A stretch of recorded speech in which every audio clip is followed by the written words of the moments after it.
Penjabat Gubernur Aceh Ahmad Marzuki mendampingi kunjungan kerja Ketua Umum Palang Merah Indonesia Pusat Muhammad Yusuf Kala saat berkunjung ke unit transfusi darah PMI Kota Banda Aceh di kawasan Lampineng Selasa 15 Agustus 2023. Tiba di UTD PMI Banda Aceh, JK turut disambut oleh Ketua DPRA Saiful Bahri, Ketua PMI Aceh Mordan Yusuf, Ketua PMI Kota Banda Aceh Ahmad Haikal Asri, serta sejumlah pejabat lainnya.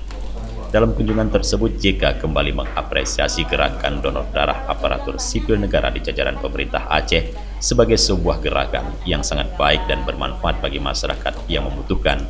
Sebagaimana diketahui sejak pertama kali digagas oleh pemerintah Aceh pada tahun 2020 lalu, gerakan ini secara total sudah mengumpulkan darah sebanyak lebih dari 39.000 kantong.